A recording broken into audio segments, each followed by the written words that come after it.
As a relationship trauma coach, I hear the emotional violence before the physical threat, the gaslighting, the repeated trust me, the way a woman is made to doubt her own instincts while carrying a child and trying to save a marriage already rotting underneath. This hook is powerful because it is not just about cheating, it is about how betrayal, control, and financial secrecy can quietly build the stage for something far more dangerous. Ethan brushed a kiss against my cheek in our Chicago penthouse, muttering about a late site inspection. The door clicked, sealing the silence. His briefcase, left on the console, was still warm. Let's talk about how trust can mask the deepest betrayals. This story isn't true, but the lesson is. My husband just left for a work trip that doesn't exist. I picture Ethan at breakfast, his smile tight as he reviewed blueprints. For our future, he'd said, his hand on my stomach. I should have recognized the lie. That skyscraper project made him a real estate mogul overnight, and it erected a wall between us. He was right about one thing: we were adrift. After the deal closed, his life was all boardrooms while I navigated this pregnancy by myself. I thought of our first dates at the Art Institute, his proposal under the bean. There was a time his gaze was only for me. When did I lose it? His phone buzzed constantly. He'd take calls on the balcony, his voice a low murmur. I caught fragments. She's preoccupied. She suspects nothing. The transfer is complete. Ethan, what's happening? I begged one night. He shut me out. Clara, for once, just have some faith in me. The word stung. I already had, with my entire inheritance. He smelled of an unfamiliar perfume. I saw a folder on his screen: Lincoln Park Residence, title. He slammed the laptop shut before I could see more. No, he snapped, just busy. But his meeting wasn't for hours. The lights on Lake Michigan seemed cold and distant tonight. Trust me, Clara, Ethan whispered later. This will fix everything. He was right, it would fix things for his other family. Soon I'd find the truth that would shatter mine. Ethan, please just sit with me. Talk. He looked past me. I can't right now, he said, glancing at his watch. It was an ordinary Tuesday. There was no crisis. His phone lit up with a name I didn't recognize. The text read, Does she have any idea? Completely oblivious, Ethan quickly typed back. I stared at him, my heart hammering. Who was that? I asked, my voice thin. He looked over, his eyes vacant. He was someone I had never truly met. But the invoice for a $10,000 custom crib was real. My phone buzzed. It was my brother David. He'd been my support since our parents died. He'd warned me last week to check our accounts. Let's just have a nice night, Clara. Don't spoil things. His tone was ice. Just trust me. It felt like a command. I looked at the tension in his jaw. The inheritance arrived 3 months later, almost £1 million. My parents were planners. I remembered signing the documents, giving Ethan full control while I was drowning in grief. Market downturns, I am handling it. Handling it with secret purchases? For God's sake, Clara. He ran a hand through his hair, his voice rising. The baby kicked. He noticed and his voice softened. Sorry, the pressure is just enormous. I just nodded silently. He grabbed his jacket at 8:30 p.m. A swift kiss on my forehead. I'll see you tomorrow, he said, walking out. My stomach twisted. You're staying out all night? I returned to the cold, quiet penthouse, which now smelled of betrayal. I picked up his briefcase again. I knew my life would be different in the morning. The lock combination was our wedding date. I almost hoped it wouldn't open. My heart pounded in my ears. I scrolled through the photos. The designer had tagged the ecstatic new parents. The man's social media was private, but the woman's was open. Her caption read, Building our perfect nest. I love you, E. I searched her name and architecture. Her profile appeared immediately. She was an architect from a prestigious Chicago firm. Young, beautiful, the late nights, the secret calls, my missing money. It all clicked into place with sickening clarity. I sank to the cold floor. The empty bank account finally made sense. It had paid for his other existence, Her Lincoln Park house, their custom nursery, their baby. He was stealing from our child to fund his other one. Isabel always said Liam's ambition was a liability, a beautifully wrapped package of debt. For years, she warned me. I dismissed it as cynicism, but I was just naive, seeing only what I wanted to see. I was about to watch my marriage implode on my own office monitor. I was staring at a huge, unauthorized wire transfer, a payment to an architecture firm I'd never heard of. For our lakeside retreat, the memo read. Forever yours, L. His initials scrawled on the screen felt like a physical blow, so intimate, so familiar. It was the same way he used to sign notes to me, back when our life together was still real. An hour later, with Isabel and our lawyer in my office, I finally understood. It wasn't just one payment, but a systematic drain. Funds from our baby's trust were routed to her firm. One transfer was marked Geneva House Deposit. It included a link to a portfolio for a stunning modern home on Lake Michigan, a clone of the one we'd always dreamed about. He'd approved the final payment that morning at 9:51. For our fresh start, the message said. He had stolen everything. He was building my dream for another woman. Just then I heard Isabel's sharp footsteps approaching, her voice calling out, Elena! Are you still in here, Elena? I looked up as she entered. Her face shifted from confusion to alarm as her leather briefcase hit the carpet. You need to call our attorney now, I managed to say, my stomach twisting into a knot. What did you find? Her voice went crisp, the CFO taking over. Nothing we can't handle, just tell me what you're looking at. Our future, I whispered, my gaze drifting past her to the scale model of the children's hospital wing we were meant to be funding. What happened to it? She said nothing. She simply took the tablet from my hands and led me to a chair, turning me away from the screen that showed our shattered plans. Is something wrong? I asked, my voice barely audible. A problem with the company finances? Perhaps, Isabel said, clicking open a file on my desktop. But these private loans your husband co-signed. Elena?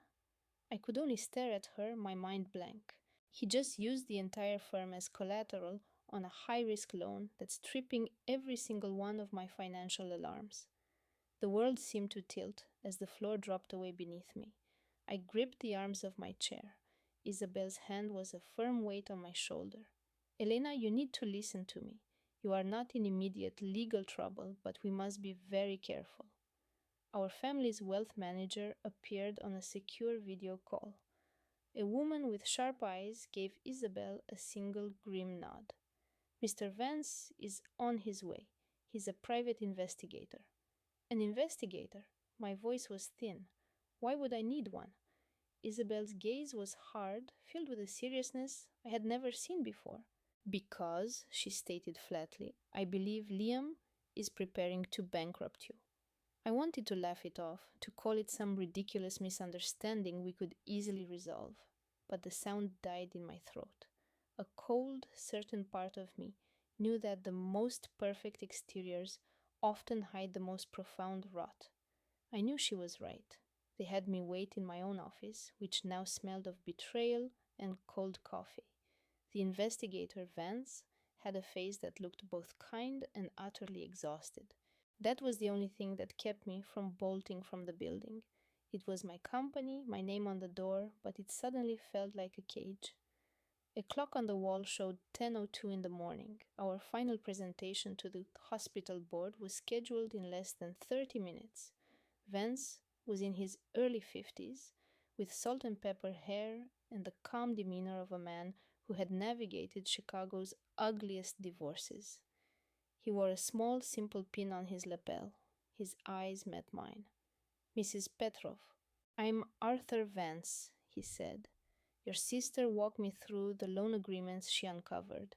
I need to ask you a few questions, and I will need your complete honesty. I nodded, my throat feeling too tight to speak. First, can you explain why your husband would use your company as collateral for a $30 million land acquisition loan 4 weeks ago? What? The number was nonsensical. A land acquisition? Vance slid a thin folder across the desk. Your sister found the signed agreement. $30 million with your business assets forfeited upon default. Does any of that make sense to you? I shook my head, a wave of nausea washing over me. No, Liam, his firm handles our larger property investments, but we never ever discussed anything on this scale. Mrs. Petrov, Vance's voice was calm and steady. With your permission, I need to phone the creditor and verify that this agreement is in fact active. Yes, do it, I said in a breathless rush. This must be some kind of clerical error. Liam loves me. Vance was already dialing, the call placed on speaker. A clear voice answered. Midwest Private Capital, Special Assets. You're speaking with Sarah. Miss Jones, Arthur Vance, Illinois PI license 7345. I'm investigating a case of potential corporate fraud. I need to verify loan agreement MPC 772 for Elena Petrov, date of birth May 4th, 1991. There was a short pause filled with the sound of a keyboard clicking. Yes, I am showing a high-risk commercial loan active under that name. The guarantor is Petrov Designs, Incorporated, $30 million. The sole default beneficiary is Geneva Lake Holdings. The loan was activated 4 weeks ago. The first quarter's interest was paid up front.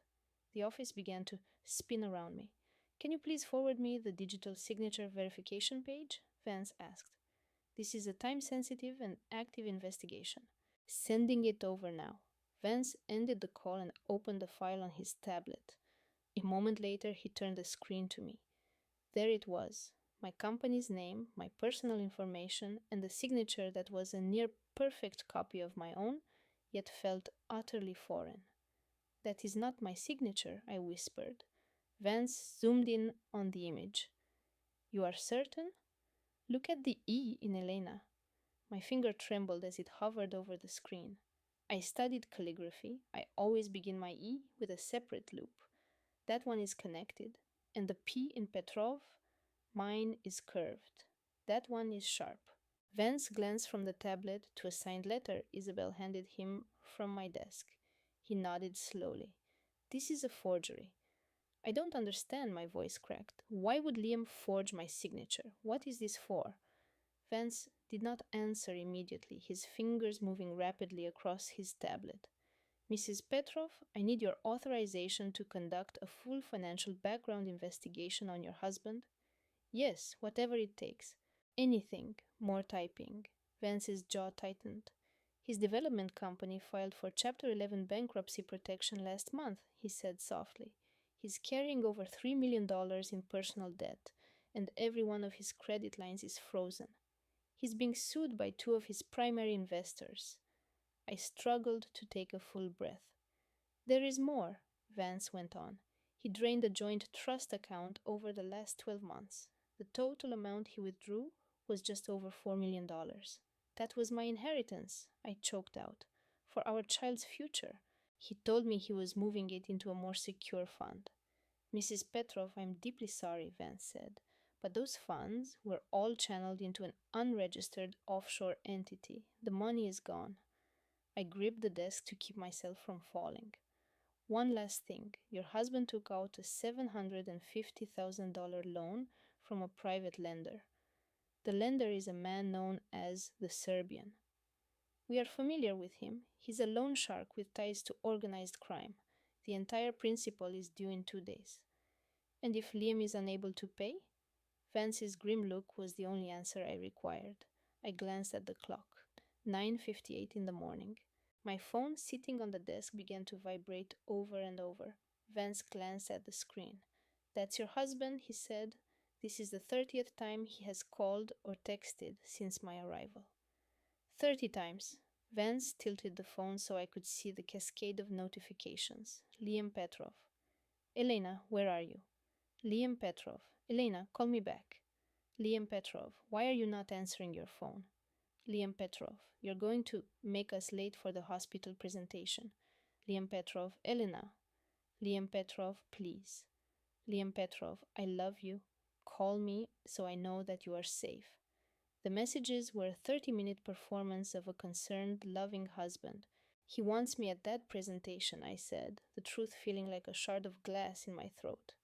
He wants you in a specific place at a designated time, Vance corrected gently. The intercom on my desk buzzed. It was the receptionist. Mr. Petrov is on his way up. 10:03 in the morning, Vance placed his hand flat on my desk. Mrs. Petrov, he said, his voice low and intense, your husband is a desperate man who thinks he is $30 million away from solving all his problems. He is coming through that door in 90 seconds. If you stay here, you are a target. We need to leave. Right now. If I don't show up, he will know something is wrong, I protested. He cannot get to you if we are with you, he countered. The clock showed 10:04. I pictured Liam's smile, his passionate speeches about our son. This hospital wing secures our legacy, he had promised. I thought of my company, our child's inheritance. The line between protection and control had completely disappeared. Follow your instincts, Mrs. Petrov, Vance urged. I made my choice. I did not go. 10 minutes later, we were in an unmarked vehicle. 2 hours later, a call came through from the Chicago Police Department. I saw the truth in his expression. Vance's face had turned to granite as he listened to his phone. He was in the middle of explaining our legal options when the alert arrived. He looked up, his eyes holding a terrible certainty as he showed me the security footage still. A small but powerful incendiary device was wired to the undercarriage of my car. My hand flew to my mouth. The blood drained from my face. Isabel, I breathed into my phone, my voice hollow. It was Liam. The world went silent. On the screen, the investigator's initial incident report glowed. I heard my sister's sharp, terrified gasp. Elinena, what is it? Isabel's voice was tight, with a new and awful dread. Oh, Elena, she said. Just say it, Lena. What did you find? He has another life. I didn't need the documents. The tremor in my sister's voice was enough. The cloud folder was titled Our Future. The woman was Isabel. It held property deeds, emails, intimate plans. Every word was a venom I absorbed. I couldn't process the deception, especially the note calling our son a financial complication. The browser history, I whispered. What did he search for? Inducing prenatal distress, Lena read, her voice tight with rage, and shielding assets from marital claims. My knees buckled. I sank into a chair as the phone slipped from my hand. I was frozen, the gas smell, the dizziness. He tried, I managed to say. No, Ethan's voice was sharp over the speakerphone. Amelia, listen. This was not an accident. The failsafe on your gas fireplace was manually disabled. He wanted you gone. The fire department would have ruled it a tragic system failure, a software glitch. If you hadn't gone outside for air, I'd be arranging a funeral. That's what he planned for. His words were like ice. He wanted you both out of the picture, Amelia. We need a strategy. An hour later, a man was at my sister's door. He was in his 40s, fit, in a casual blazer that did little to hide his coiled energy. Lena called me, he said, his tone quiet and steady. I'm Ethan Cole. I handle private security. She explained the situation. Show me the data. I took him to the guest room. He shut the door and the small space felt airless. Mrs. Thorne, Ethan started, sitting across from me. What I'm going to suggest is unconventional. I will need your complete cooperation. Do you trust me? I could only nod. Your husband just raised your life insurance to $75 million. My insides clenched. He said it was for the baby, but if we both pass, his mother's family trust gets everything. We agreed it would go to Lena's children. Ethan turned his tablet to face me. This is from his private network. He used a VPN and scrubbed the history, but he's not a professional. A list of searches filled the screen. Exploiting smart home vulnerabilities. Bypassing carbon monoxide detectors. Each one was time-stamped. The final search was at 2:03 this morning. This is Marcus, Ethan said, showing me a document. He became arrogant. He drafted notes to his wealth manager about the prenuptial agreement and the policy's beneficiary clause. He thought he was deleting his tracks, but he left a roadmap. Why would he be so reckless? Ethan clarified. He needed this to look accidental. A tech malfunction negates certain clauses in your prenup. With you gone, his family trust collects the full $75 million.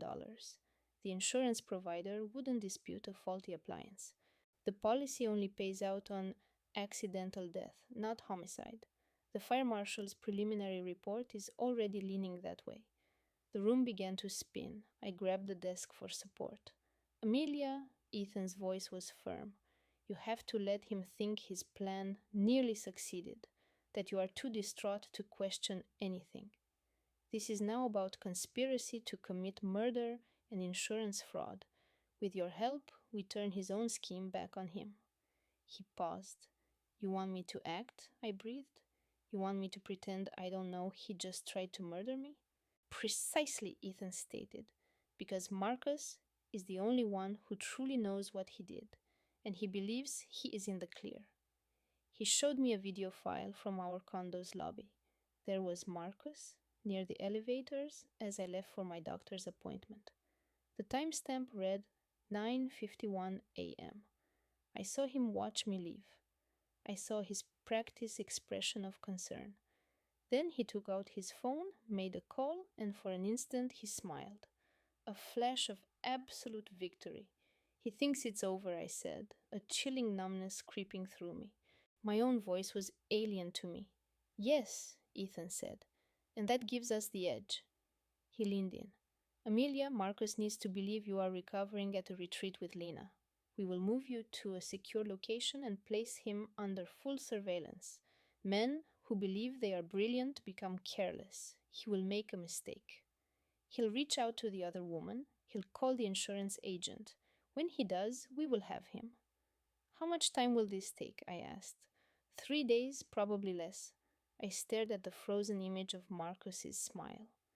The man I married 2 years ago, the man who swore to cherish me, till death do us part. He meant every word, just not for himself. Ethan pushed a keycard over to me. There is a complication. Your friends will call. They will want to visit you at Lena's. You cannot answer. We cannot allow him to discover the truth. No one can know what is happening. Not yet. My friends, my partners at the firm, they would believe I was shutting them out. I understand, I replied, knowing there was no alternative.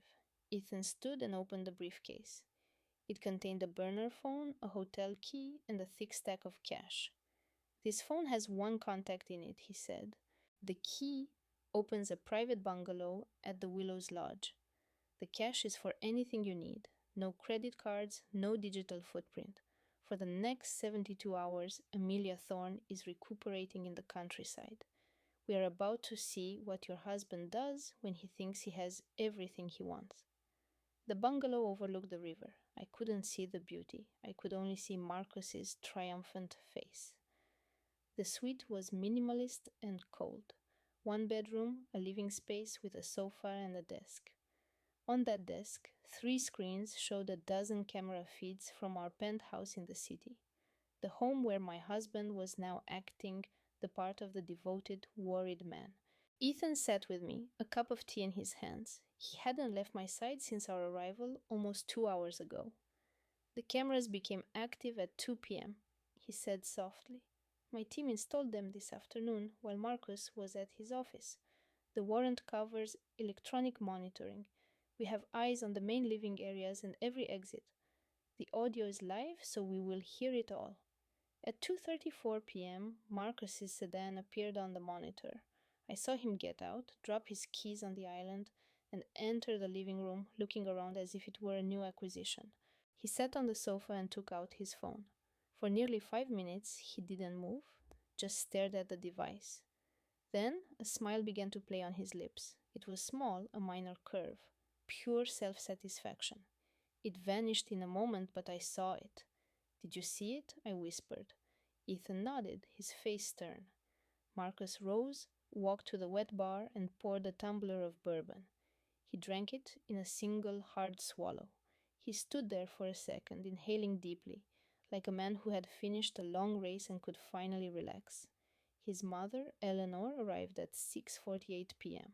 I watched her Mercedes pull into the circular drive. She stepped out with a designer tote and buzzed the intercom.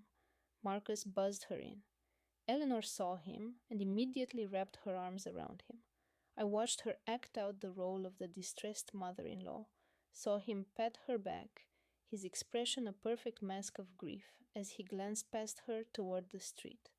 "She's involved," I said, my voice cracking. "She was part of it." "I am sorry, Amelia," Ethan said quietly. "Family ties can be binding." Eleanor said something and Marcus nodded. They moved to the couch. She unpacked food. She was bringing him comfort because that is what one does when a plan succeeds. Marcus offered her a genuine smile, one of shared confidence. A fresh wave of sickness washed over me. They spoke for 2 hours. I watched Eleanor gesture firmly, saw Marcus agree, and place a hand on her arm. At 8:52 p.m., Eleanor hugged him again at the door. As it closed, Marcus's entire demeanor shifted. He returned to the sofa, pulled out his phone, and dialed a number with a smug expression. Ethan made a note. "He's cunning, I'll admit. A sociopath? Definitely." I didn't sleep. I stayed in my chair watching the screens. At 11:14 p.m., Marcus dimmed the lights. At 11:22, the bedroom camera went dark. I watched the infrared screen, hoping for some sign of restlessness. He was still. He fell asleep in minutes, his breathing steady, the untroubled sleep of a man without a soul. My sister Lena arrived at sunrise with coffee. I hadn't moved. "You need to rest." "I can't." She didn't argue. She set the mug down next to me.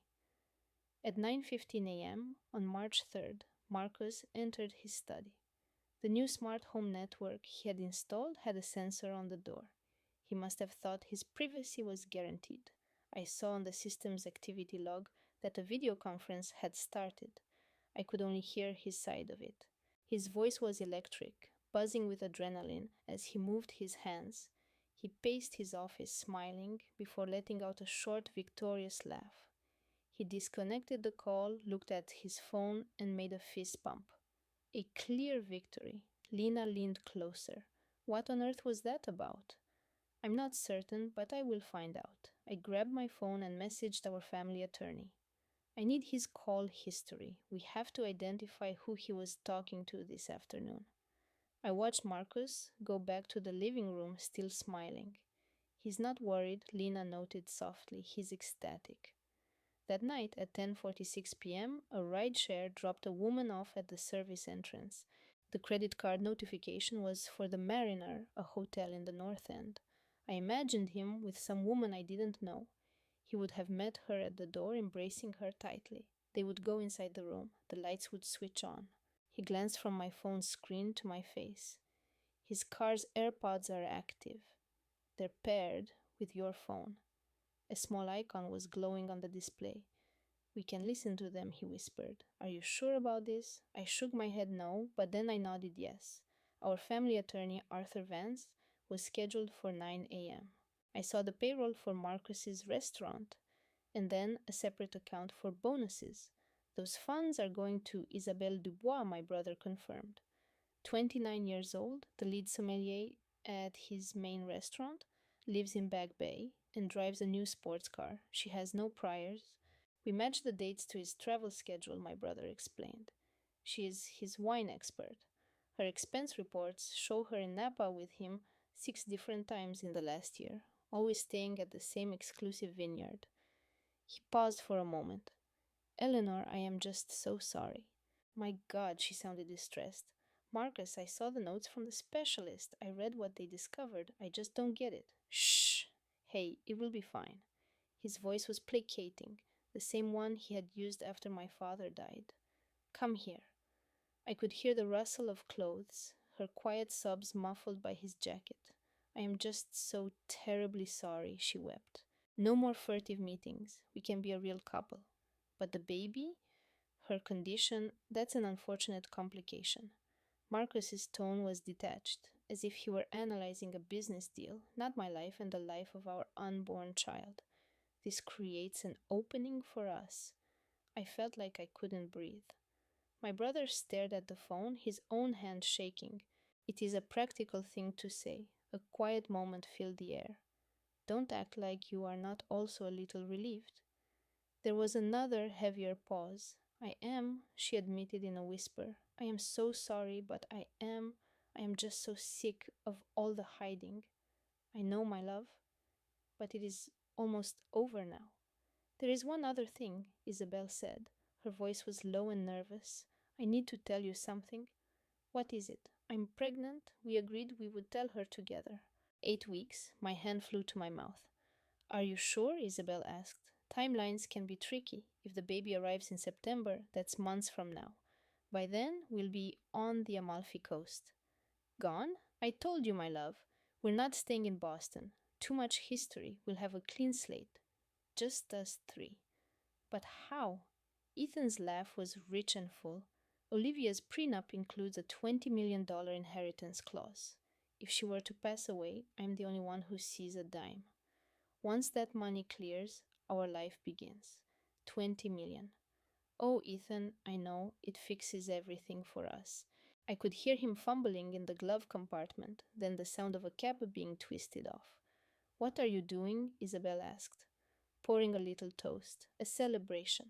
Marcus, I cannot drink. I am pregnant. In that case, I will have one for all three of us. The sound of liquid pouring. To us, Isabel. To our vineyard. To no more lies. To us, she repeated. I love you too, both of you. There was a pause, then his voice became softer. Let me feel your stomach. Marcus, don't. Not right now. A quiet laugh came from Isabel. Then Marcus's voice, so full of a tenderness that made me sick, said, Hello in there, little one. Daddy can't wait to meet you. I barely got to the bathroom before I was ill. When I was finally done, my brother handed me a glass of water. I'm sorry, he said. I'm just so incredibly sorry that you had to hear that. I took the glass, my hands unsteady. 6 weeks, I whispered. She is 6 weeks pregnant, I know. He was planning this long before I even got sick. He was playing it again, taking notes. My brother started a new document on his computer. He admitted he was planning to wait for the inheritance, he said. He is going to use the $20 million to leave the country. That is clear intent, but we must show he was aware of that clause before this. I knew exactly what to search for. 3 days after we found the proof, our lawyer filed for an emergency injunction on the trust. 4 days after that, Marcus's business accounts were all frozen. I saw it unfold from my brother's apartment in Beacon Hill, watching the frantic texts light up Marcus's phone at 10:30 a.m. on October 9th. This injunction is only for a limited time, our lawyer told us at his office. It's a 2 to 3 month process. He will claim it is his spousal right to access those funds given the circumstances. He will probably get a hearing scheduled for early January. January 1st, I whispered. Hey, I wanted to ask your opinion on an idea. His voice was full of false grief, a masterful act of a heartbroken husband. I am thinking about a small charity event at the restaurant on Sunday the 28th. For the perinatal care center. I just can't. He feigned a sob. I can't just sit here and do nothing. My brother's response came through the speaker. How am I supposed to carry on without her, Maya? I never said goodbye. My sister's face was a mask of grief on the screen, and I remembered Ethan at our front door, tilting his head away from me as the ghost of a smile touched his lips. My cousin Leo pointed to the laptop screen. Obituary draft, Chicago Tribune, October 28th. He's already building the story. On October 8th, at 2:15 in the afternoon, Ethan walked into a downtown currency exchange and left with $40,000 in cash. We had the grainy ATM photo within an hour. It was him, calm and composed, signing the receipt. My cousin Leo pulled up the financial data on his monitor. Our joint real estate portfolio, Seabury Group, Worth around $700,000. He's entitled to half, so what's the cash for? Leo thought aloud. He hasn't touched that, Leo said, clicking through screens. This was charged to your personal Amex Centurion card, Claire, not our shared money. I was floored. My Centurion card is locked in our home safe. He must have photographed it, Leo said, probably before your trip. Leo nodded. The bank's security system had already flagged it. The main card holder was reported missing in a national alert on October 5th. Leo managed to recover a deleted voice memo. We can hear him arranging it. My tech savvy cousin looked grim. He's arrogant. He's making mistakes, I whispered. The next day, Ethan called his offshore manager. He was in his car, but the audio was crystal clear. His frustration was obvious. I understand the procedure, but I am the sole surviving partner. I need to liquidate the entire holding company. A short silence. $3 million. Yes, that's the total. A longer pause. What do you mean you need the finalized death certificate? The boating accident was all over the news. She's gone. We couldn't make out the broker's words, but Mark's tense reply was clear. What's the timeline? That could take a month. I don't have a month. My new backers need the capital now. He paused, letting out a frustrated sigh. I'm sorry, this is just a lot. Walk me through the steps again. Another quiet moment. Then Mark's voice sharpened. Right. I'll get you the paperwork. Thanks. He ended the call, and we heard his hand slap the leather steering wheel of his Tesla. The investigator jotted down a note. Needs spousal consent for liquidation. Assets are tied up. That evening, Mark joined Claire in the living room. I booked our baby moon, he announced, his tone silky smooth. A villa in Bali, leaving October 10th. One way. One way? Claire asked, a hint of suspicion in her voice. Mark, that's only 2 weeks away. I know, but we have to go now. The longer we wait, the more work will pile up. I want us out of here before my company's fourth quarter reporting. It's cleaner that way, but the baby, my 30-week scan is that Friday. We'll find you the top specialist in Southeast Asia, a real innovator. Money is no object anymore, Claire. You need to trust me. There was a brief silence. Then Claire, her voice softening. I trust you, Mark. It just feels sudden. I know, sweetheart, but soon it will be just us on a quiet beach. No more stress. No more secrets. Just the three of us. Her brother David opened a new window on his laptop. Flight records. He'd already gotten access to the airline's servers. 2 first-class tickets, San Francisco to Bali, October 10th, an 11 p.m. flight. The return field was blank. He's making a run for it, her lawyer said. He thinks he's making a run for it, David corrected. He turned his screen toward me. The social media photo was enlarged. Mark's face, unmistakable. The date stamp. The $100,000 wire transfer for a down payment. He's using your inheritance to disappear with her, David said softly. I stared at the picture of the man I loved. The man who promised me a family. The man now selling off our future to start a new one with his pregnant assistant, while I was a ghost in my own life, hiding in my cousin's guest room. How much more? I whispered, my voice breaking. How much longer do I have to be dead? Leo and Maya exchanged a glance before Leo opened another file. We found a payment from one of Ethan's shell companies, he said, $85,000 wired on October 6th to a group called Neptune Security. They're a maritime security contractor in Fort Lauderdale. We called their office this morning. The room felt suddenly cold. A security firm? The type you hire to make things disappear. Leo's voice was low. Claire, Ethan wasn't just planning to leave you. He hired professionals to make sure you never came back. By the 6th day, we knew who my husband had paid to orchestrate my disappearance.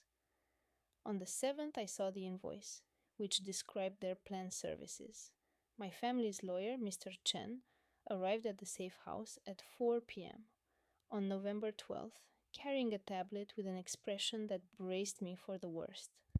He set it on the table, displaying a driver's license photo.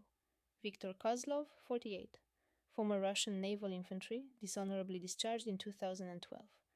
A string of charges over the last decade, from smuggling to assault, never convicted. Key witnesses tended to vanish. His reputation in South Florida is for handling sensitive maritime issues. I looked at the image, a shaved head, cold eyes, a faint scar bisecting his eyebrow. He looked exactly as monstrous as I imagined. We had him detained by port authorities this morning, Mr. Chen continued. The $85,000 wire from your husband was traced to an LLC registered to Kozlov. We have the bank records, we have their text messages. A contract? My voice was a faint rasp. An encrypted email exchange. It was coded, but our analyst cracked it. Your husband outlined his requirements, Kozlov named his fee. 85,000 upfront, 170,000 upon completion sent to an account in Panama, $255,000. The price Ethan put on my head. Mr. Chen angled the tablet towards me. It showed a video file from a secure room. Bare walls, a simple table. Kozlov sat on one side, uncuffed. Chen's associate, a formidable woman named Miss Albright, sat opposite him. A public defender sat next to Kozlov, looking bored. This was recorded this afternoon, Mr. Chen said. You're watching his deposition. Are you ready? I gave a slight nod. I wasn't ready at all, but I nodded. For an hour, Kozlov said nothing. The 85,000 was for a yacht security consultation. He denied ever speaking with Ethan Vance. He claimed the messages were forged. Then Miss Albright pushed a file across the table. Your burner phone records. On October 2nd, at 5 p.m., you took a call from a number we've traced to Ethan Vance. The call lasted 5 minutes. What did you discuss? Kozlov sneered at the documents. Silence. We can make a deal, Victor. Miss Albright's voice was calm. Conspiracy will land you 25 years. You'll be out in 18. Or we charge you with the full attempt and you'll never see the outside again. It's your choice. Kozlov shot a look at his lawyer, who offered a tiny shrug. Kozlov sighed. What do you need to know? I was introduced to Ethan Vance at a boat show in Monaco last August. Mr. Grant's voice was robotic, like he was reciting a technical file. A personal matter, he said, was jeopardizing a huge real estate venture. He required a permanent fix, one that looked like a terrible accident at sea. I told him that kind of thing costs a fortune. He assured me money was no object. My sister leaned forward. So, what was his plan?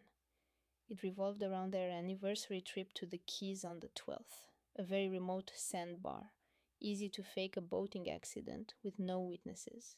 His story, a rogue wave hit, and she was lost overboard.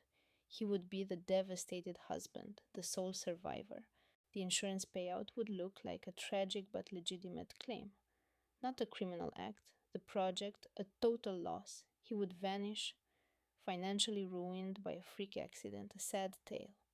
It happens with coastal developments. They carry immense risk. Projects fail. An inquiry would reveal nothing. The official finding would be a catastrophic loss.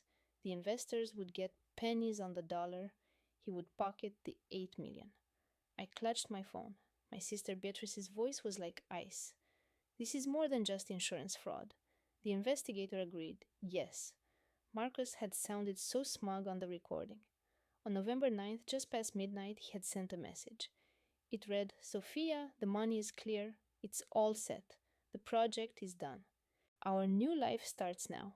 He signed off with a palm tree emoji. A palm tree. Detective Harding held up his phone, showing the saved message. Marcus's text, perfectly clear. The project is done. Our new life starts now. And that palm tree, so arrogant, so final.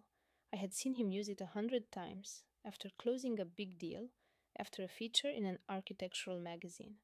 I had never seen it used this way, as if my existence was just a project he had finished. What was his excuse for the hidden funds? Detective Harding asked. He called it risk mitigation, to protect our future family. Then he blocked my access to everything. Harding looked at me intently. Eleanor, I need you to be precise. Are you confirming that Marcus Thorne committed insurance fraud, planned a new life overseas with Sophia, transferred your joint holdings to offshore accounts, and then messaged her to signal it was time to go after his project failed? That is exactly what he did. And you're prepared to testify?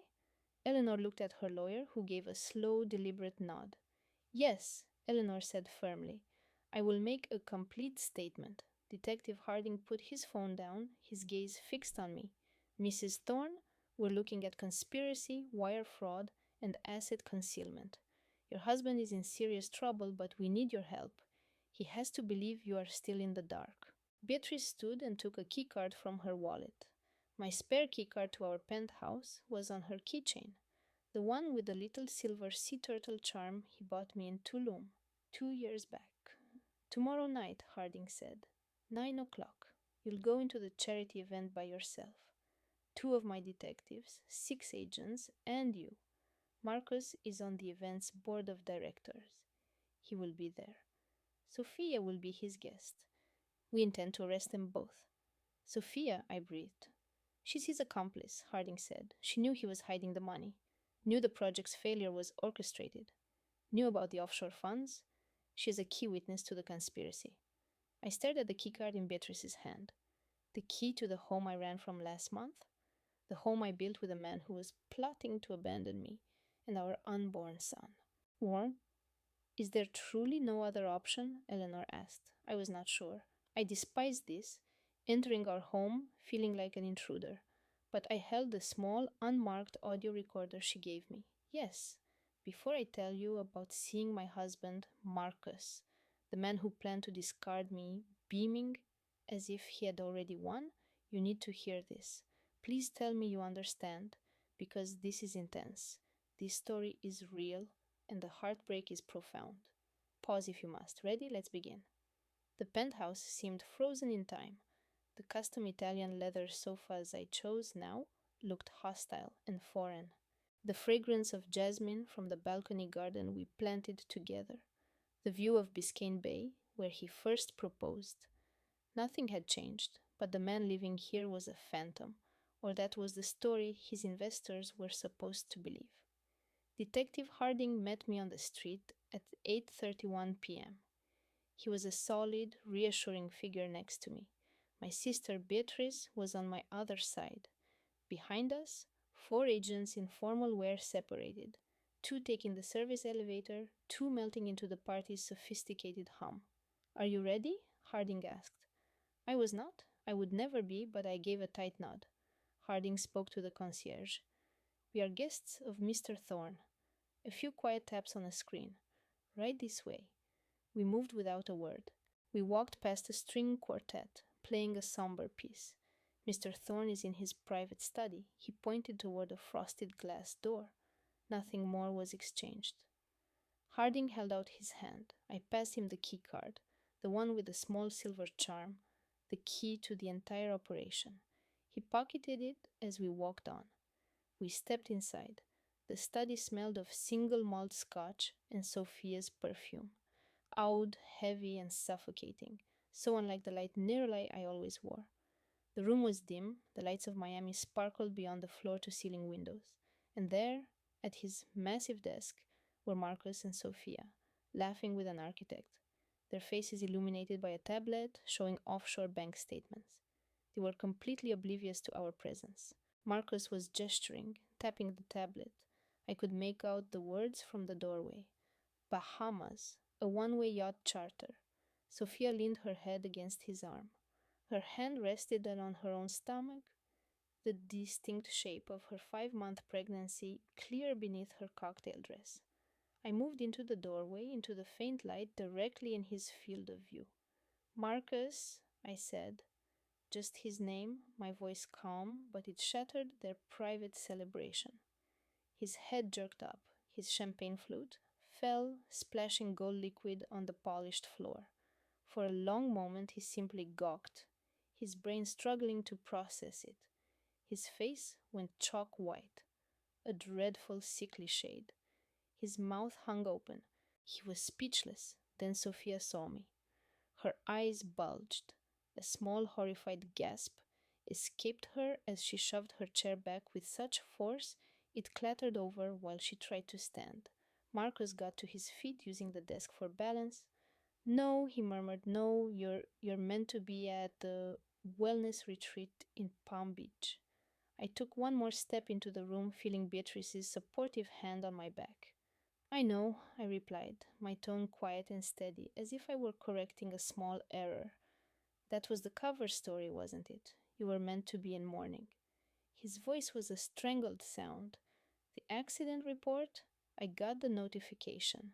I wasn't in mourning, Marcus. I was with the Florida Office of Insurance Regulation, detailing the $100 million policy you took out before you sabotaged the crane supports. He just shook his head, a frantic, useless gesture, as if he could will me away. You can't know that. I had to. Know what? That you had an engineer in your pocket faking the inspection logs? That once the federal investigators got involved, you told her your new future was set, that you drank a toast, Marcus, that you raised a glass with her. I glanced at Sophia, who was paralyzed by the window, staring at me as if I'd risen from the dead, that you planned your escape with our life savings while my sister was organizing our baby shower. Marcus lurched towards me. Harding was faster, cutting him off. Don't move, Harding commanded. His voice was quiet, final. Marcus's desperate eyes flew past Harding to me. You don't understand. I did this for our family. The market was tanking. I couldn't lose it all. I interrupted him. You did this for $100 million and you destroyed innocent people to get it. Each time I spoke, Marcus looked for an escape. Not to me, but to a private elevator, any way out. He managed 3 steps before 2 plainclothes officers filled the doorway. Their posture was relaxed, but their message was not. Show me your hands. Marcus stopped, then pivoted, looking at me a final time, trapped and furious. Then Detective Harding was behind him, pulling his arms back, the cold click of handcuffs echoing in the sudden silence. Marcus Thorne, Harding said, you are under arrest for insurance fraud and conspiracy. You have the right to remain silent. Anything you say can and will be used against you in a court of law. You have the right to an attorney. If you cannot afford one, one will be appointed for you. Do you understand these rights as I have explained them? Marcus said nothing, his eyes fixed on mine. Mr. Thorne, Harding repeated, do you understand? Yes. The word was barely a whisper. They walked him toward the door, passing so close I could smell his cologne, the one I gave him for our anniversary. He paused, attempting to look back at me. Eleanor, please. You must believe me. I never wanted... You wanted the payout, I said. You saw a disaster and you called it a business plan. After you thought your scheme was safe, you gloated. Don't pretend you had other motives, Julian. I saw your true intentions. They led him from the room and toward a rear freight elevator. Clara remained by the window, her quiet sobs shaking her shoulders. A female detective approached her softly. Ma'am, we'll need you to come downtown for a statement. I had no idea, Clara murmured. I promise.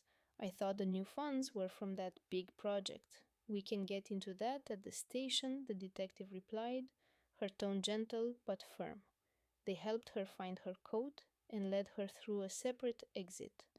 She never once glanced my way. She couldn't bear to, I suppose. I was left alone in our penthouse, our home, the dining table where we celebrated our engagement, the sofa where I shared that I was pregnant, the window where we watched summer storms roll over the lake. Marcus came to my side. Are you holding up? I was unable to form words. I had none left. In the reflection on the glass, I saw them guiding Julian into an unmarked sedan. He was staring up at our window, just watching, as if trying to pinpoint how his meticulous plan had imploded, how I was still standing there. I held his stare, refusing to be the first to break.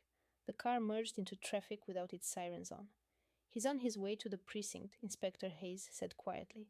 I could only nod, feeling no victory, just a bone-deep exhaustion from a week spent unraveling his life of deceit. Hayes mentioned Julian would stay silent until his lawyer showed up. It wouldn't matter. They had the burner phone messages, the fraudulent architectural plans, the offshore accounts. The following morning, inside the Stark interview room, Julian uttered three words that shifted everything. I want a plea bargain. I observed from behind one-way glass. Julian sat beneath a single harsh light, his wrists cuffed to the table. He seemed smaller. It was November 4th, just after 9 in the morning. I hadn't been able to sleep. Inspector Hayes stood beside me, nursing a lukewarm coffee. Opposite Julian was Assistant District Attorney Chen. Next to him sat his attorney, a man named Sterling, in his late 50s, wearing a designer suit that screamed his hourly rate. My client will provide a complete confession, Sterling stated, for a reduced charge. Insurance fraud, maybe 7 years. Adia Chen, appearing on a monitor in our room, spoke into her microphone. Attempted homicide, multiple counts of wire fraud, no bargain. His willingness to talk will be noted. We will consider it during sentencing. Sterling leaned over, whispering urgently to Julian. Julian's posture collapsed, and he gave a slight weary nod. He will cooperate without conditions, Sterling declared. Adia Chen opened the file, pushing a thick binder of financial statements across the table. Explain the firm's collapse, Chen commanded. Begin with last spring. Julian simply looked at the documents. His voice was almost a whisper when he started. Last April, my firm went under. Be precise. I lost nearly $3 million on a failed condo development. I used Clara's inheritance as collateral. Her father left it to her 4 years ago, over 10 million. She trusted me to invest it. I was sure I could triple it. I gambled on a risky commercial project. The deal fell through. Ada Chen wrote a note, and I was in debt for $500,000 to a private investor, a man named Marco. He made it very clear that if I didn't pay him by the new year, he would. Julian's voice cracked, his jaw tight. He would target my family. So you concluded your expectant wife was the answer. Julian flinched. I didn't see it that way. I just thought, if she had an accident, the insurance payout would cover my losses and give me a fresh start. My judgment was compromised. When did you arrange the policy? In early June, I used the boutique wealth advisor online. I searched phrases like yachting accident insurance claims. How quickly do they pay? I took out a policy with a specialty underwriter for $10 million. I filled out the applications, forged Clara's digital signature, and filed it. The policy became active by July 20th, and that's when you committed to the plan. Julian nodded faintly. I weighed a couple of options. A car crash had too many unknowns. A home invasion gone wrong was too messy. A fall from our yacht on Lake Michigan felt clean. Our penthouse on the Gold Coast has too many witnesses. Then the lake became the obvious choice. It was private, out on the water, contained, and easy to stage as a terrible accident. When did Olivia Vance enter the equation? In early August. I knew her from the firm. We started meeting discreetly. She was ambitious. We dreamed of a different life, starting over. I wired her the first payment on August 25th. What was her role? Olivia was to meet us at the marina on October the 12th. Her task was to sabotage the safety latch on the yacht's railing. We would go out for a final sunset sail. I would pretend to lose my balance near the weakened railing as a large wave hit. It would appear to be a tragic misfortune. And you were both fine with this. Julian's expression hardened. I saw no other way out. When did you suggest this sail? Around the middle of September. I told Clara it was a special surprise. One final romantic getaway before the baby came. She was thrilled. She had complete trust in me. His voice shook. I transferred the last of her inheritance that same week. I moved it to a new corporate account. I knew I would need it for the fallout. October 3rd. Tell me about that afternoon. Julian squeezed his eyes shut. I was grabbing our jackets when I messaged Olivia to confirm. At our home, I watched her get dressed. I remember thinking, This is the final time I'll see her this happy. Then I went into my office. I got a text from Olivia around 6:45 that evening. She asked if everything was set. I was typing my response when I saw my wife standing in the doorway, holding my briefcase and the burner phone. The whole plot was laid bare. What was your emotional state? Julian looked up, his eyes locking with Inspector Hayes's. Rage. The word was ice cold. Rage, Inspector Hayes echoed.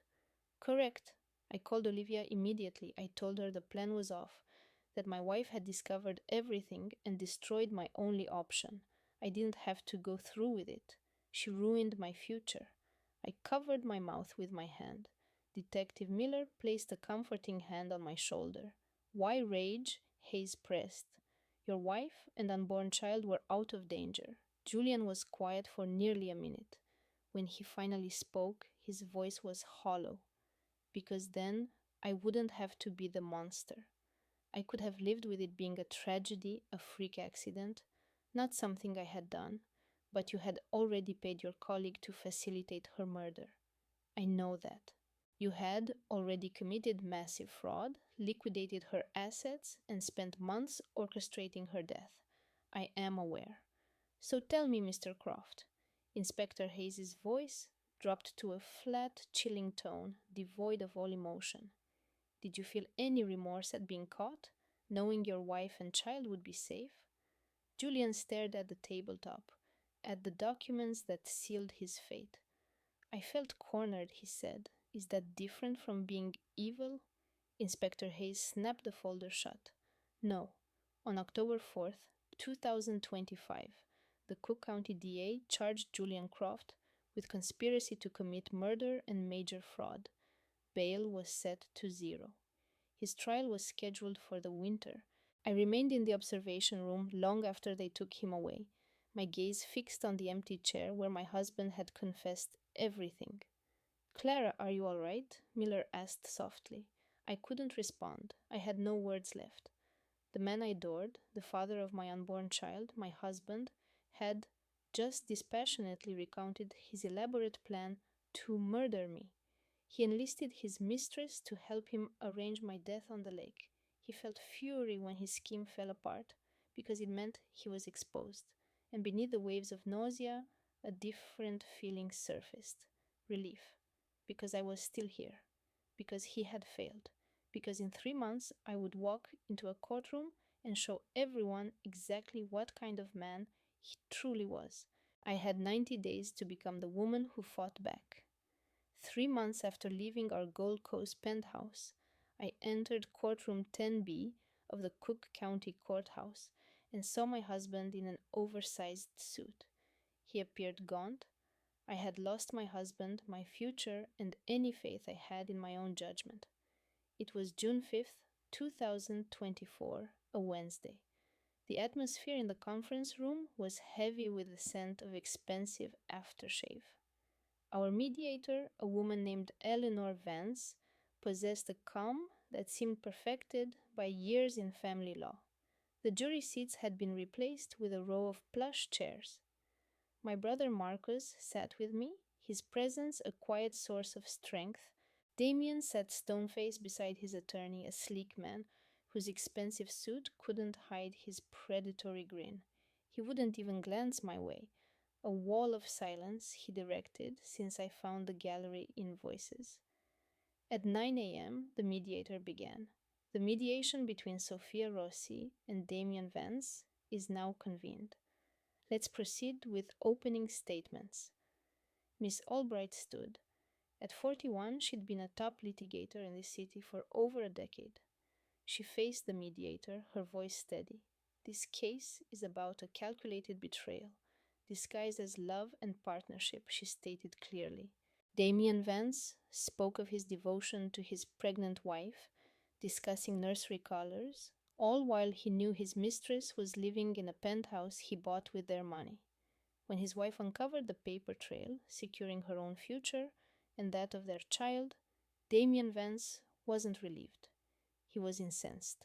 You will see emails documenting that rage. She paused, letting the statement hang in the air. You will see records from the gallery he used to funnel money to his other woman. You will see the $5 million penthouse purchased under a shell corporation just months ago. You will see text messages between Damien and his mistress on the day he told his wife he was closing a business deal. And you will see his own words in a draft saying, "This was supposed to be my perfect escape." Miss Evans turned, holding her gaze on Mark for a bit before addressing the arbitrator. The opposition will suggest Mark Sterling is not a malicious man. They would be right. He wanted a quiet disappearance to do the work for him. And when his plan was exposed, not by law enforcement, but by the very wife he planned to abandon, his immediate reaction was denial.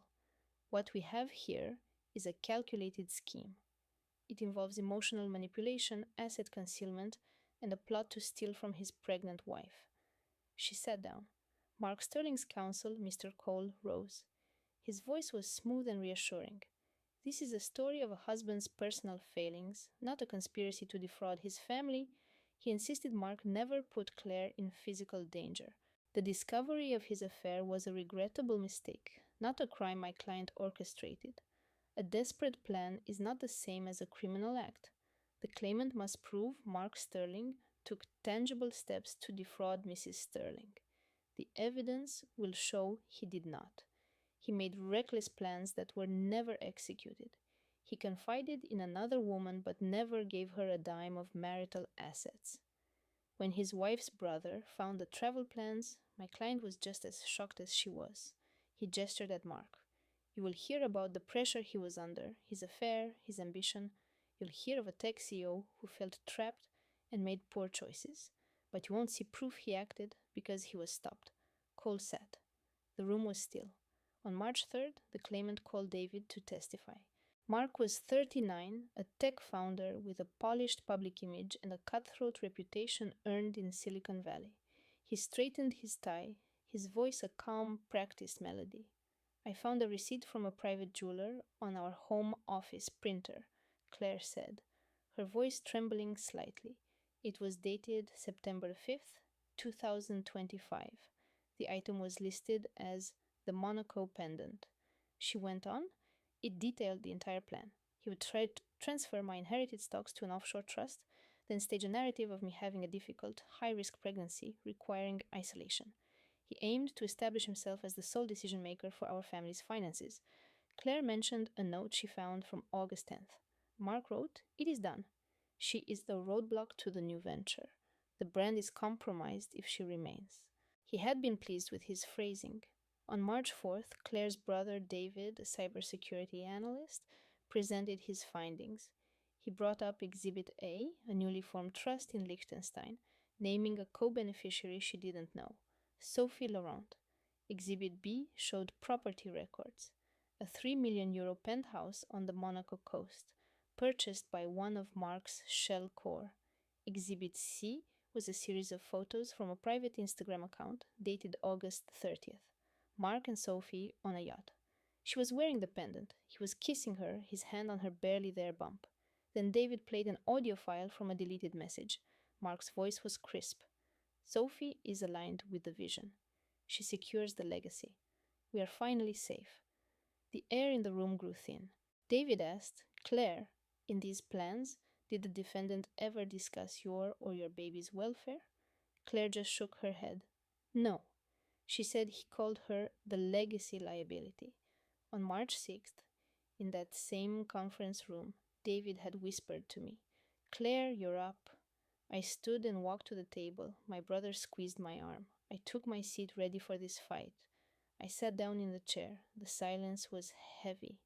I watched Mark, who stared at a framed photo of the Golden Gate Bridge on the wall. I had waited 8 months for this moment. But as I went to speak, the words I'd practiced evaporated. Miss Evans offered to pause. I shook my head. I had waited too long. I wouldn't stop now. Miss Evans started, her voice steady. "Mr. Sterling, please outline your business dealings with your wife." But I spoke first. "I am 34, I said, my voice gaining strength. "I am an architect. I have been Mark's wife for 9 years. We were married on October 3rd, 2017, at a small ceremony in Big Sur. Do you have children? His attorney, Mr. Cole, asked. No, my voice wavered. We couldn't.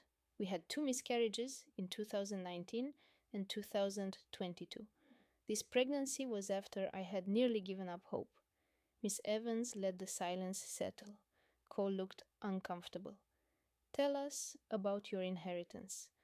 My father passed away from a sudden heart attack on May 10th, 2023. He was on a flight to Tokyo. There was nothing they could do. I drew a shaky breath. As his only daughter, I inherited his entire stock portfolio, which was added to our joint accounts in June of 2023. And who managed these assets? Mark did. He was the brilliant CEO of Sterling Dynamics. He oversaw all of our financial strategies. I gave him complete control. Miss Evans paused. Claire, were you aware that Mark established a blind trust in Liechtenstein in August 2023 without your consent? The air turned frigid. I looked over at Mark. His face was a stone mask. No, I said. I learned about it a month ago from Miss Evans' financial investigator. Miss Evans slid a binder across the mahogany table. I am submitting Exhibit G, trust formation documents from a firm in Vaduz, dated August 10th, 2023. Objection, Cole said. This is a private financial matter. It establishes a clear pattern of financial infidelity, and his intent, Miss Evans countered. The arbitrator permitted it. The documents were entered. Miss Evans passed a copy to me. My hands didn't shake. Did Mark ever mention reallocating your inherited portfolio? No, he said he was protecting our assets for our son's future. He promised our child would want for nothing. Was that his true goal? No.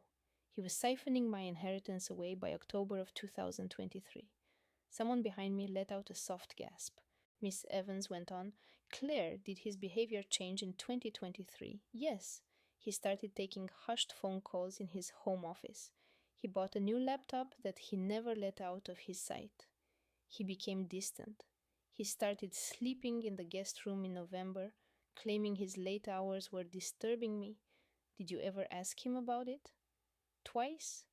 Once around Thanksgiving and again in January. Both times he said, I manage the portfolio, Claire. You manage the nursery. I chose to accept that answer. Miss Evans' voice was gentle. And why did you choose to do that? I looked right at his lawyer, because after my father died, he was the only family I had left. Because I had lost my dad, I'd lost two babies, and I couldn't stand the thought of my marriage failing too. My voice cracked. Miss Evans pushed a glass of water toward me. Claire, she asked, if Mark had said he needed to restructure your finances to protect the company, would you have agreed? Absolutely, without a doubt. It was all for our family. I would have done anything if he had just been straight with me. I glanced at Mark. He was looking down at the table. But he didn't want a collaborator. He wanted my inheritance. Miss Evans gave a small, firm nod. I have no more questions for now. Mark's lawyer, a wolf named Cole, stood up. He was slick, almost kind. Mrs. Sterling, thank you for sharing that with us, he started. With all due respect, I need to ask some questions for the record. I understand. You previously claimed to trust your husband's financial judgment? I did. And now you say he betrayed that trust? I'm certain of it. He meant to leave me destitute and take my son. He used our joint funds to buy his lover a condo. Objection, Mr. Davies interjected. That's pure conjecture. Sustained, the arbitrator agreed. Eleanor, please keep to what you know. Davies pressed on. Mrs. Thorne, is it not a fact that you and Marcus discussed separating in May of 2023? My shoulders went rigid. I proposed couples therapy. Marcus said no. And didn't he state a divorce would be my ruin? Yes, he said that. And how did you interpret that remark? I met his gaze. At the time, I believed he meant emotionally that our marriage was too important to lose. Now I realize he meant his career. A public split would trigger a review of our family trust. Mr. Davies was unfazed. But you agree the marriage was in trouble? Yes. You agree Marcus was under extreme professional stress? Yes. And you agree that ending the marriage was a possibility? I suggested we fix it. He was the one outlining a strategy to ruin me.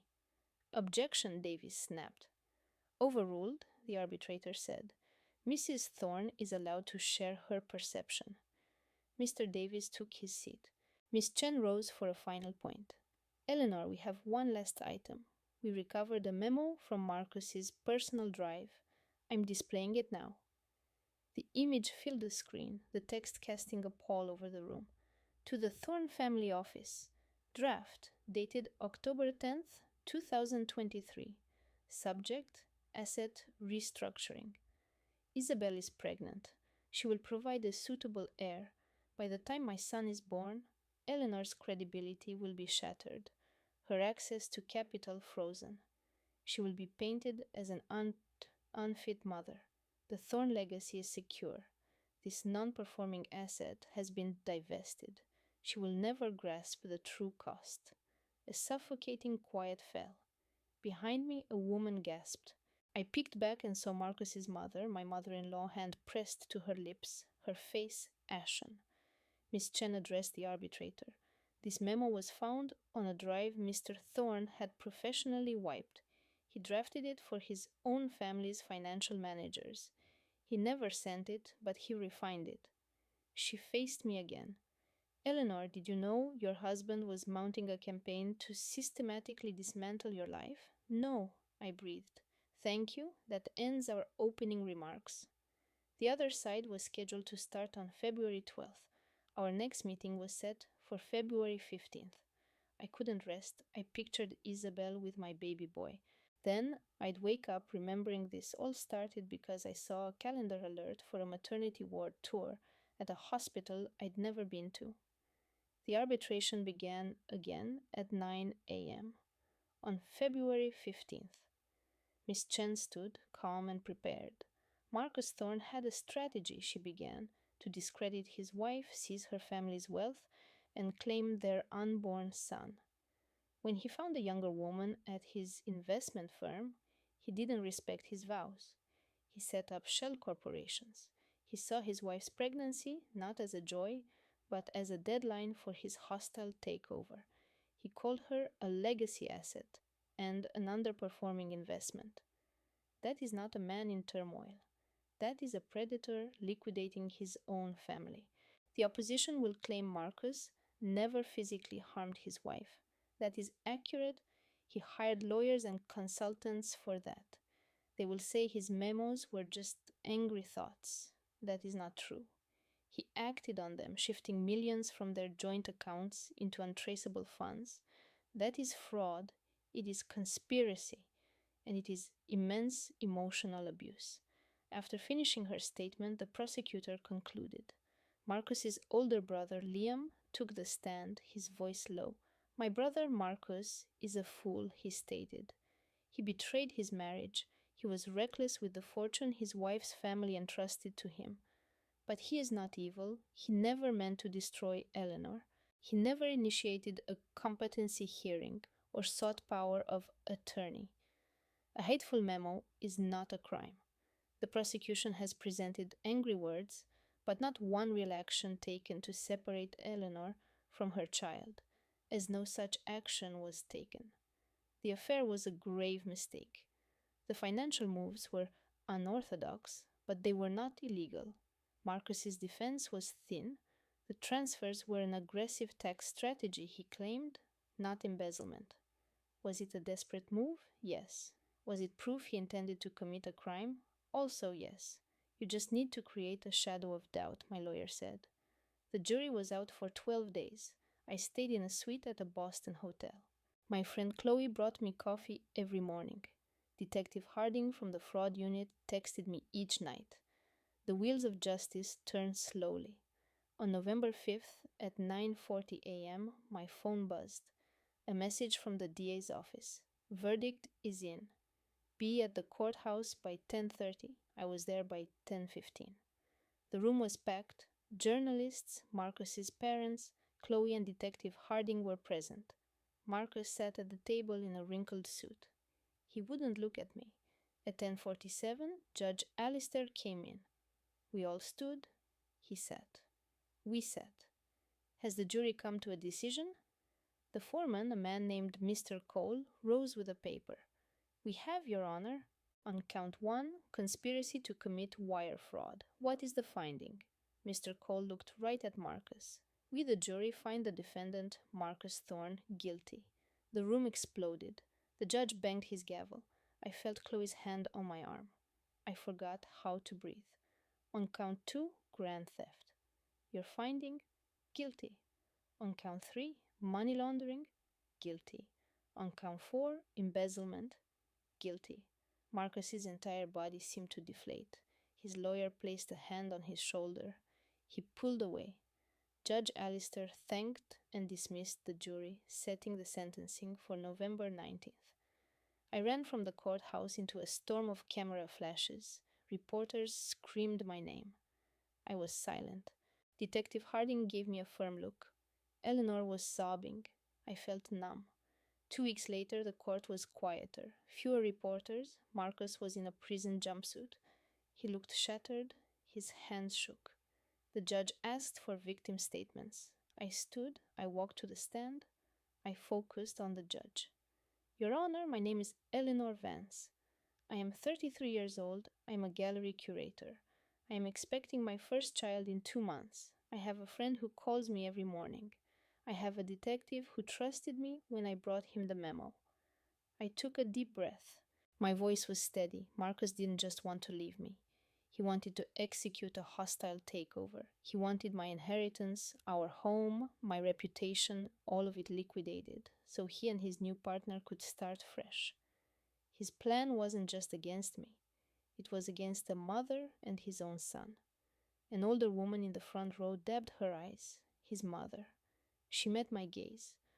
Her eyes filled with shame before looking down. Every day that I live and every day that my son grows inside me is my decision to be more than his failed acquisition. I will not be a write-off for Marcus, not myself, and not my son. I went back to my seat. Judge Alistair removed his glasses. He looked at Marcus for a very long time. Mr. Thorne, he said, in my 23 years here, I've seen crimes of passion and greed, but I've never seen someone plan their pregnant wife's ruin with the cold calculus of a corporate raider. You have a lifetime to consider that. He put his glasses back on. For count 1, conspiracy, I sentence you to 20 years.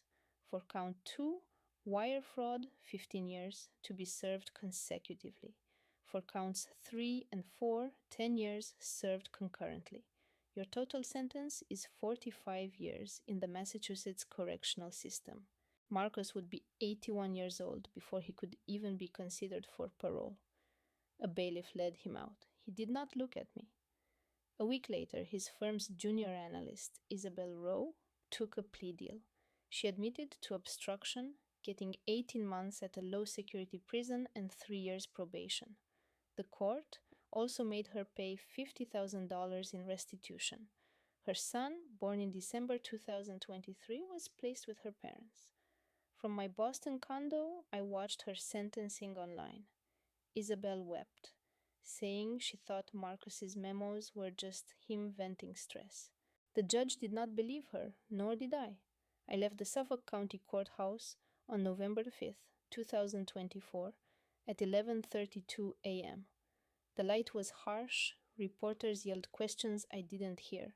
Detective Harding nodded from the courthouse steps. Chloe held my arm, but it didn't feel like a victory. It felt like I'd just survived a catastrophe. For a month, I holed up in my new apartment. I had abandoned the seaport loft Marcus and I had designed together. I couldn't stand the bedroom where he lay beside me while planning my destruction. I found a 2-bedroom place in Back Bay with a view of the city and no ghosts. Chloe brought me soup. Sergeant Miller texted me every day. You okay? I was not. I typed back, yes. On November 3rd, Chloe drove me to my first therapist. Dr. Sharma's office was on a quiet street above a flower shop. Her dark hair was woven with silver, her gaze kind. She didn't make me relive the discovery. She asked me what I needed to move forward. I need to stop dreaming about the empty frame, I told her. She nodded gently. That's a good place to start. The nightmare was the same every night. I am in our Chicago brownstone. A shadow falls across the blank canvas where our wedding portrait used to hang. I am paralyzed. I can't even whisper. The air smells of oil paint and regret. Damien stands across the room watching me, his expression unreadable. I always jolt awake, my pulse hammering. Dr. Sharma called it acute stress disorder, a predictable reaction to a profound betrayal. She said we had to walk toward the fear to make the dreams fade. She taught me to breathe from my diaphragm. She gave me grounding techniques. 5 things I can see, 4 I can feel. It was a fragile shield, but the terror of being alone was all consuming. In December, I tried to go to my gallery's winter gala. I put on a dress and ordered a car, but halfway to the museum, my chest tightened. My fingers started to tremble. I asked the driver to turn around. I returned to my quiet apartment and checked the deadbolt 3 times. Dr. Sharma said that was completely fine. You hit a boundary, and that's okay. Healing doesn't follow a straight line. On December 12th, something shifted. I'd been seeing her twice a week for over a month. We had talked about Damien, the mediation, Katrina, and the damning bank statements, but I hadn't admitted my own feeling of fault. I can't escape this thought, I said, that if I hadn't been so trusting, I would have seen the signs earlier. Dr. Sharma looked at me. And why is that your burden? Because the clues were everywhere. The new secret art investments, the long nights at the office. If I had just challenged him, maybe he wouldn't have gone so far. Tears started to fall, a silent, heavy grief. Dr. Sharma handed me a tissue. Sophia, she said softly, his choices are not your responsibility. You are responsible for yourself and your baby, and you did what you had to do to protect you both. That isn't being naive, that is being a survivor. The tears came faster, like a pressure finally being released. In January, I found a support group. Survivors of spousal betrayal met on Wednesdays in a quiet community center. The group was small, only about 8 of us. The facilitator, a counselor named Ben, always opened the same way. This is a confidential space to tell your truth. I just sat and absorbed for the first 3 weeks. I heard from Jenna, 45, whose husband had a second family in another state. I heard from Mark, 37, whose wife drained their savings and moved to Europe. He'd been sitting at home when a process server delivered the divorce papers he never saw coming. The fraud was meant to look like a series of bad investments. During the 4th session, Ben invited anyone new to share. I drew a slow breath. My name is Sophia, I said. My husband used our money to build a second life. And when I discovered his plan, he tried to leave me with nothing. The room was silent. Then Jenna reached out and squeezed my hand. You're not alone here, she told me. That's what matters now. I began to write that January. At first, just phrases, memories, the sleek emptiness in Damien's eyes, the exact words from my lawyer's first call. Sophia, are you somewhere you can talk freely about the invoices? By February, I had 70 pages. By March, 300. I titled it The Provenance of a Lie. Dr. Sharma said the writing was a way of taking back my story. He doesn't get to define your future. On April 1st, I sent the manuscript to an agent in New York, a woman named Sarah Kent. She responded in 3 days. Sophia, I could not put this down. It is one of the most compelling stories I've read in years. Let me see what I can do. 3 weeks later, a major publisher made an offer. A 2-book contract. My story and a guide for others on recognizing financial infidelity. The advance was $200,000. I called Chloe. I called Sergeant Miller. I called my brother, Marco. Marco was furious. Marco and I had a regular weekly dinner. He had sold his popular restaurant in September after a decade. He said he couldn't stand the thought of Damien bringing clients there. I almost respect him, he said, sipping his beer. We were at a small pub in his new neighborhood. If Damien had been smarter, if you hadn't cross referenced those auction receipts, you'd still be decorating a nursery. But I'm not, I said. He smiled because I had finally confirmed the suspicions he'd held for a year. We tapped our glasses together. Chloe was my rock. She called me every morning on her way to work. Her husband, Liam, brought me takeout from Marco's new place when I had no appetite. He would just sit with me on the couch while I binge watched old movies, never speaking. He never said to snap out of it. He just stayed. On my birthday, he showed up with cupcakes and a bottle of sparkling juice. You can't have this, I teased. A little celebration is necessary, he replied, and we have so much to celebrate. We celebrated my new apartment, we celebrated our bond, we celebrated my survival. Then the email from Damien's lawyer landed. Subject: Marital Asset Proposal, October 3rd, 2025. Date: October 2nd, 2024. Dear Miss Rossi, we are preparing a settlement that reflects the terms of your prenuptial agreement regarding the $5 million Gold Coast condominium. We are confident you will find this proposal more than fair. Your signature is all that remains. Sincerely, Richard Crane. The words swam. Liam came and stood behind me. What is it, Soph? He wants me to sign it all away, I breathed. The penthouse on our anniversary. I hadn't been near that part of the city since I left. I couldn't even think about it. We had picked out furniture for the nursery there. Liam was at the wheel, my best friend Chloe beside him, and me in the back. The sleek high rise looked just as I had had a year prior. Floor 63, the entire level. The same sterile lobby, the same pretentious sculpture. I stayed in the car watching the doors, my stomach twisting into a knot. I don't think I can go up there, I said. Chloe turned in her seat. She was wearing her court blazer, looking every bit the fierce advocate she was. No longer just my college roommate. Her eyes were solid with determination. Yes, you can, she said. That man needs to see you. He has to understand that his money won't make you vanish. You are the one thing he can't write off. Marco's hand was a steady presence on my arm. You can do this, Sophia. I took one deep breath. I walked past the abstract metal art and the framed magazine cover of him in asterisk Tech Weekly asterisk. I remembered the night I found the altered provenance records, a whole other life, hidden in coded accounting. The conference room felt airless. A long glass table overlooked a sweeping view of the Chicago skyline. I saw the documents detailing Damien Vance's 82% ownership of the startup he'd just sold. I saw the deed for the penthouse, held by a shell corporation. A single white orchid in a vase on the table felt like a mockery. One click on a file named KJ Holdings had destroyed my marriage. 4 people were on his side: his 2 lawyers, a paralegal, and a new personal assistant. Richard Crane, his lead attorney, stood up. I'd seen him in photos from charity functions. His suit was perfect, his watch worth more than my car. We thank you for coming today, he started. His voice was placid, but his gaze was uneasy.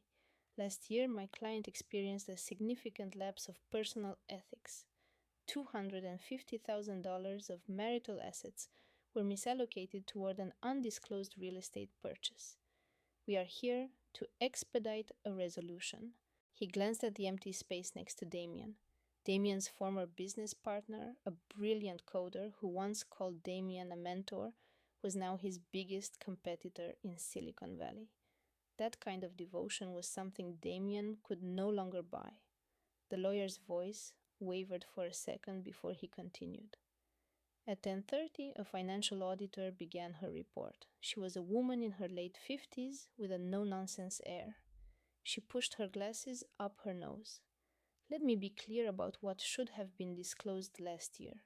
We offer our deepest apologies.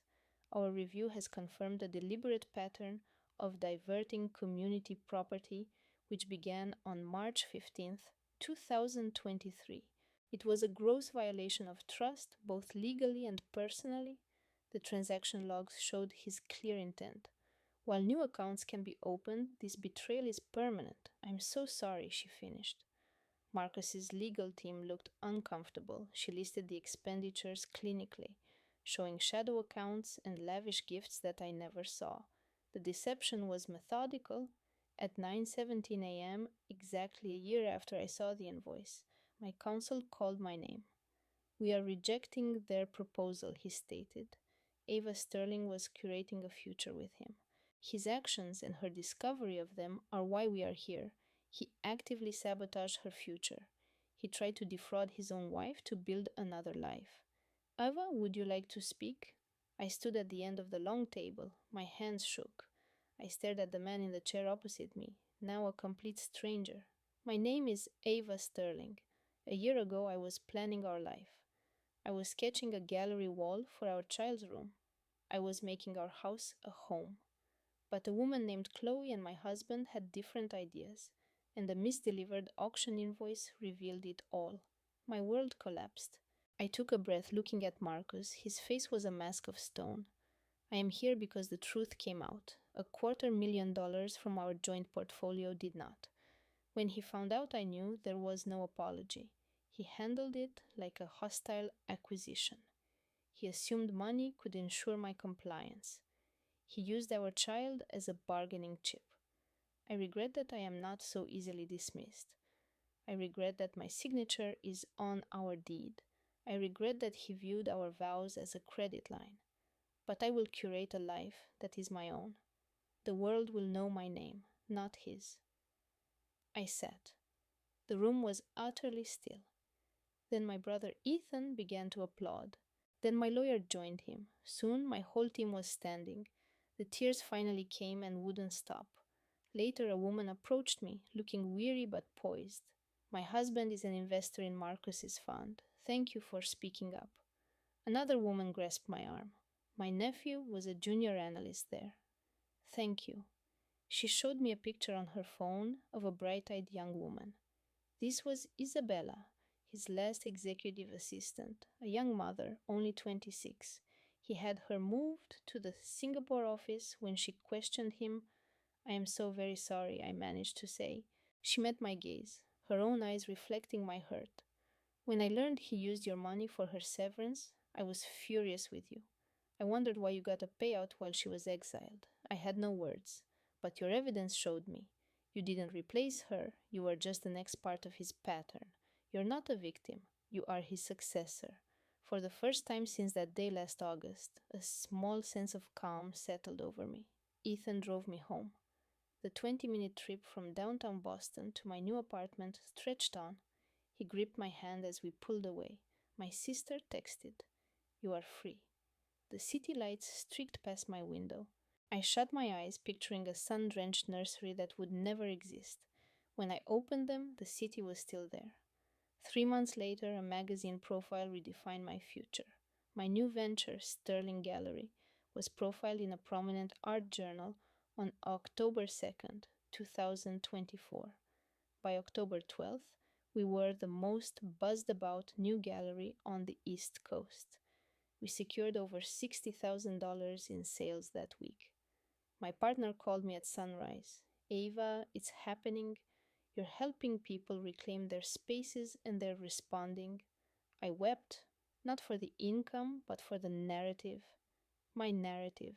Not Ethan's, not his lawyers, not the press's, mine. On October 22nd, I was a guest on a national morning news show. The host asked the question on everyone's mind: how do you start over when your partner tries to utterly destroy you? I leaned into the microphone. I got through this because a mentor named Eleanor reminded me of my own strength. I got through this because I trusted my gut. And I got through this because I refused to let him write my ending. The segment was a sensation. By the next day, we were trending everywhere. On October 28th, I took my next step.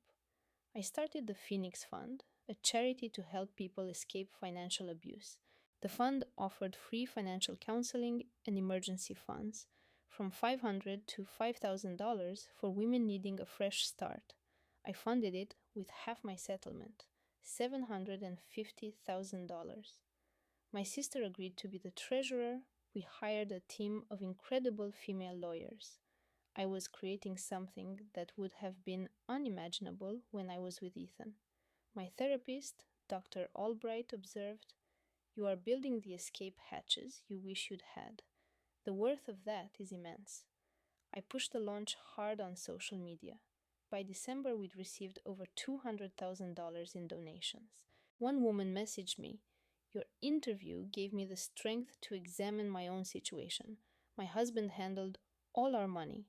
I felt completely powerless. Now I see a way forward." I reread her message until the words swam. On November 21st, we hosted a fundraiser at a gallery in Nantucket. We sold 210 works of art. A guest showed me a photo of her sister who was lost to domestic abuse. "Thank you for making our voices heard," she said quietly. Later that evening, a man came over to me. He was tall, with a kind face and an easy smile. "Hi," he said. "My name is Alex. I know this is bold, but what you said tonight, it really resonated with me." "How so?" I asked. "My own father was unfaithful. It shattered our family. But creating this life with you, with our baby on the way, it felt like I was breaking that cycle. This was for us." I was speechless for a beat, then just said, "I know." He gave me a warm, confident smile. "Do you believe we're prepared for this next step?" I thought about it, then replied, "Yes." We chose June 10th to start trying for a baby in our Boston brownstone. Our life felt idyllic for 3 years. Ethan was a star real estate mogul. His sister, Jenaz, was 27, deeply involved in his business, and always just a little too nosy. His mother had walked out on his father in March of 2001, the same month I lost my own grandfather. "This is surreal," I said, "this whole chapter with you. I keep thinking it can't be real." "I feel the same way," Ethan said with a grin, "but maybe we're just two people who found their person and are making a family." Our baby shower was the following week. We held it at the Boston Museum of Fine Arts. My sister Sophie came with us. She squeezed my hand and asked, "Are you genuinely happy, Olivia?" I promised her yes, absolutely. "Is he treating you well?" she pressed. "Perfectly. We are so incredibly safe." I glanced at Ethan, then back at my sister. This is where I am meant to be. On October 30th, I glanced at our joint statements. Our spending was at $243,000. Factoring in Ethan's corporate card, the total was over $360,000. We'd already outfitted the nursery and chaired 2 galas. Over 50 RSVPs had come in for the big gala. I sat on the chaise in our sunroom and wept, not with happiness, but with a deep, chilling fear. Sophie sent me a text. "You earned this. You overcame so much to build this beautiful life. But stay sharp." I kept that message. On November 5th, 2024, while syncing his work tablet to our new family cloud account for the baby, I saw a file that made my blood run cold.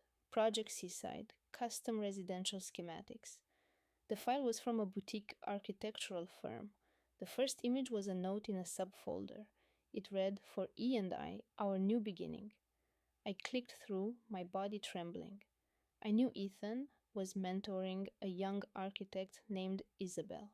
Liam spoke of Chloe Reed only once, back in 2021, calling it a professional mentorship. He claimed she transferred to their London office. The alert on his tablet told a different story. A joint savings account opened on February 14th, 2024, with a $1.5 million deposit. A fired executive's warning suddenly made sense. "The lies are too obvious. I need the truth." I ended the call and dialed my sister, Sophie. She picked up instantly.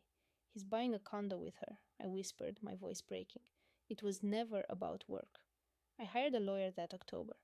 I will do whatever it takes," I promised. For months, I investigated Chloe Reed. She started at his tech firm in 2020. She was 25, a brilliant and driven programmer. Her old roommate, Ava, said Chloe became secretive after catching Liam's eye. She started ignoring her family's calls. Liam insisted she was just focused on a major project. Ava never believed it. In January of 2024, Liam leased her a luxury car.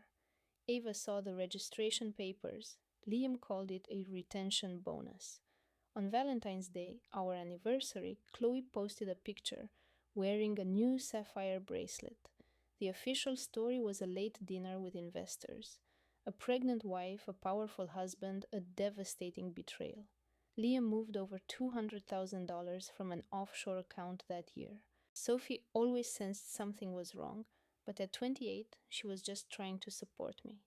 Nobody listened until my world started to unravel. In November of 2024, Sophie saw an email from my legal team. It mirrored her own past with a controlling ex, a manipulative partner, hidden money, a secret affair. She hired a data recovery expert that December.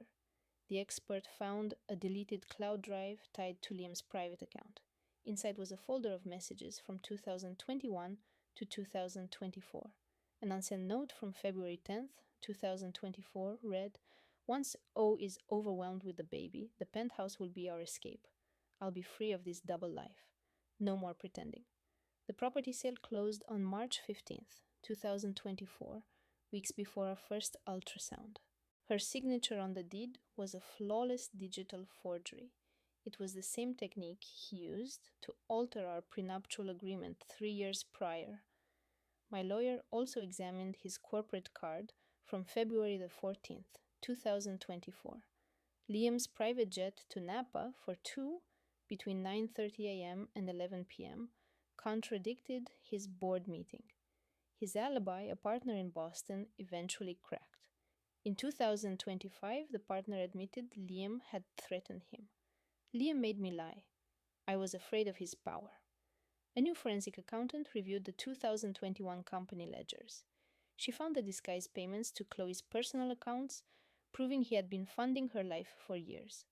The confrontation took place on December 2nd, 2024, in our Pacific Heights home. The family matriarch, his mother, Catherine, immediately defended him. Liam's expensive lawyers had coached him for the family intervention. He put on a show of complete denial. Sophie was the first to detail his cruelty to our family. She cried while describing how Liam isolated me from my college friends and took control of my inheritance. "I almost lost my sister to him," Sophie said. A digital forensics expert displayed the recovered files and forgeries. The living room was completely silent. My mother-in-law audibly gasped. On December 18th, it was my turn. My lawyer had me detail the patterns of deceit, the fake signatures, and the properties purchased for his mistress. The isolation, the financial abuse, the constant manipulation, I stated. This was not a single mistake. This is his character. The defense claimed it was a terrible misunderstanding. The family no longer believed him. On January 12th, 2025, the family rendered their verdict in my favor. On January 20th, I sentenced him to a lifetime of my absence. Paired with his 41 years of selfishness, Liam Sterling was now dead to me. He never made eye contact. He never looked at Sophie. He just stared at the floor. I felt nothing. Not victory, not rage, just emptiness. On February 11th, 2025, I went to visit my childhood home. I was finally free from his world. Sophie was already there waiting. We stood before the old Victorian house in memory of who I used to be. "Thank you," Sophie said softly, "for fighting for yourself, for getting justice." I simply shook my head. His betrayal didn't break me. It saved me. I just wish I had done it for myself sooner. Sophie took my hand. "You did. You made sure the world knows exactly who he is. That's how we protect others, by not letting their stories be buried." We lingered there for a while. We laid down some flowers for my past life, and then we walked away together. In March of 2025, I went to Greece with Sophie and my son Noah. I did not have a single moment of panic during the flight. I slept without nightmares. I looked through the airplane window and thought about the void he left, about Chloe, about the countless deceptions, about my lawyer and my sister, and all the people who trusted their gut when I couldn't. After we cleared customs, Sophie took my hand. Olivia, are you happy? I looked down at my son and smiled. Yes, I am finally sure of it. The settlement helped fund a foundation providing aid to over 900 women anonymously. We raised nearly $4 million. By June of 2025, I was consulting again and had started a small advisory firm in Seattle. My friend Mark asked me to move in with him. I agreed. That hollowed out marriage and the man who broke my life taught me three vital lessons. Trust your intuition, it is your first line of defense. Tell your story, it will set someone else free. And know that leaving is not an end, but the start of a new foundation. For anyone listening, these are the truths from my shattered home. First, you must honor that internal alarm. It is a sacred warning. I ignored the signs, clinging to the fantasy of our perfect San Francisco life. Please do not make my mistake. When he starts hiding assets or cutting you off from your friends, you must go. That feeling is there to save you. Second, you must use your voice. I survived this for a reason bigger than myself. I was spared to be a warning to others. A spouse's betrayal cuts the deepest because we give them our unconditional trust. Revenge is a pointless exercise. Real peace is found in accountability. When the person you love becomes your greatest danger, speaking up is not weakness, it is the highest form of self preservation. Do not stay silent as I did for 5 painful years. Your story can be another person's guide to survival. Third, escaping is a beginning, not an ending.